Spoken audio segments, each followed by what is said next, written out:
CBS and Viacom reaching a merger deal after years of on and off negotiations. The new company will be named ViacomCBS. Joining us right now to talk about what this deal means for the future landscape of media. Ed Lee is here, New York Times corporate media reporter, CNBC contributor. Jeff Sonnenfeld is joining us as well, Senior Associate Dean for Leadership Studies at the Yale School of Management, also a CNBC contributor who's watched this company combine, go apart, combine again. We've seen it all. Several times. So, Ed, tell us something new about this deal. I mean, it's like Groundhog Day for almost for a year. We waited for this deal. Actually, we waited 3 years for this deal. What's the biggest surprise this morning that's come from the details that we've learned thus far before we go see Bob Bakish? I think the surprise is that Joe Iannello, the acting CBS CEO, will stay on and will have a significant role running the CBS division, or a newly created CBS division. So he'll be around for at least a few years in that role, or at least a year plus, based on. I think I don't think that's a transitionary role. I don't think so. I think there's the fact that they're only looking at about $500 million in synergies also is an indicator that, you know what, there isn't as much overlap between these two businesses as you think. And so there is a bit of a carve out there, I think. Yeah. Hey, Jeff, should have they done this deal 2 years ago when Sherry Redstone was first trying to make it happen?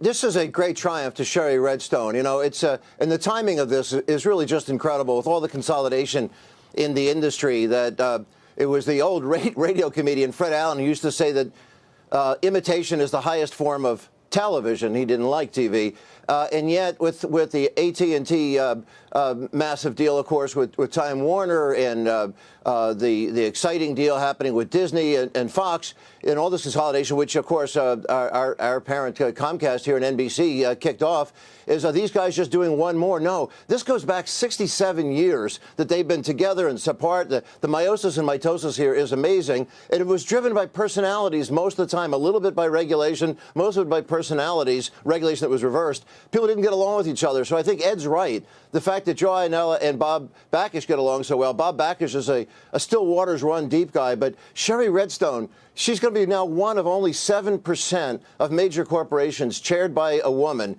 Now, she happens to own 80% of both of these businesses, but her dad, who really put this together originally, so undervalued her. And as his health declined, she had a chance to come back in and forcefully make this happen. But this was definitely a match made in heaven. Is a great fortitude to the vision and courage of Sherry Redstone and the understated brilliance of Bob back, as you'll see in just moments when you're with him again, as you know, Andrew.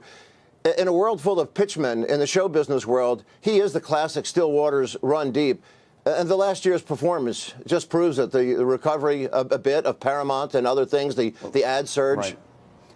And I agree with Jeff. I think this is a win for Sherry. I think these deals are always or typically personality driven. Her personality came through with this in terms of making it happen. She wanted to have it. Of course, the boards had to come on their own to make this deal, but she's been pushing it for 3 years. Here's my question to both of you. Long term, there is still a question about the size and scale, which is to say that is it big enough? Relative to some of the Goliaths we now see, it will still be small. And so the question is, 2 or 3 years from now, and I ask this of Ed and Jeff, do you believe that they will acquire other things? Are there enough things to acquire of quality that you can get to the size and scale that you may think you need to compete? Or do you think that Sherry Redstone would ever sell the combined company to somebody else? Ed? Who do you want first? Ed's next to me. So all right. So I think in the next 2 or 3 years, you'll see her wanting to take on other assets. There's Sony is out there. Of course, they're not saying that they're for sale, but of course, that's always the state of play.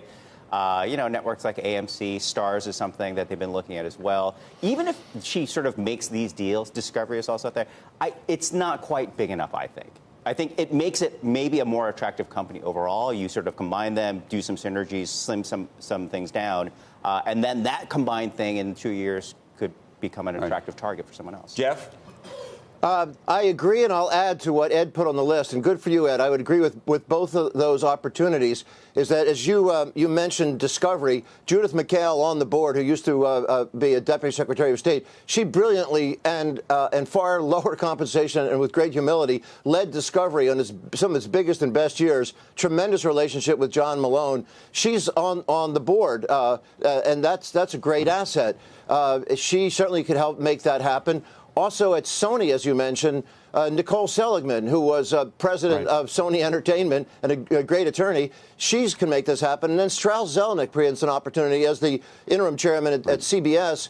Is his Take-Two Interactive, as well as, by the way, Tom, if we see Tom Rogers later, we can talk about WinView as opportunities for gaming. Thank you for the shopping list, Ed. Thank you.